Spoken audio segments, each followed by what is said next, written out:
এমন তো কথা ছিল নি। আমি তো বলেছিলাম আমরা এ বাড়ি থেকে চলে যাব। তখন তো সকলে হা হা করে উঠলে। নাতিরা তাদের বউদের সঙ্গে তারা থাকতে চায়নি। যে অন্যায়টা করেছে তার ক্ষমা কিসের? এই কথা তো ঠিক, আমরা তো আর বস্তিতে গিয়ে ঘর ভাড়া করে থাকতে বলিনি।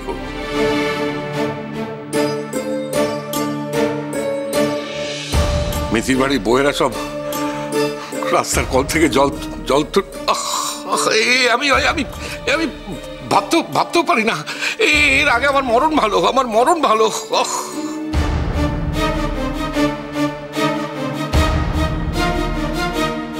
আমি তো বলেছিলুম সব বাপের বাড়ি চলে যাও। বাপের বাড়ি তো নেই। এমনই কপাল এদের, যদি থাকেও বলার মতো কিছু নয়। একবেলা খেতে দিতে পারে তো আরেক বেলা খেতে মোটে দিতে পারেনি, মোটে দিতে পারেনি।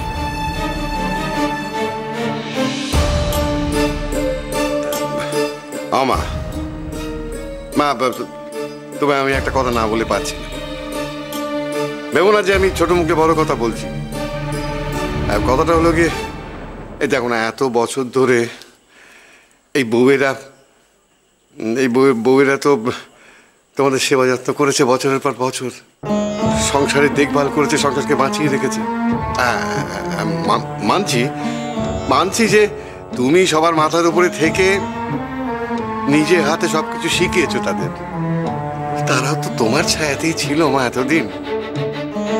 তা এখন তারা তোমার ছেড়ে থাকতে পারবে না? তুমি পারবে তাদের ছেড়ে থাকতে? বলো দেখিনি।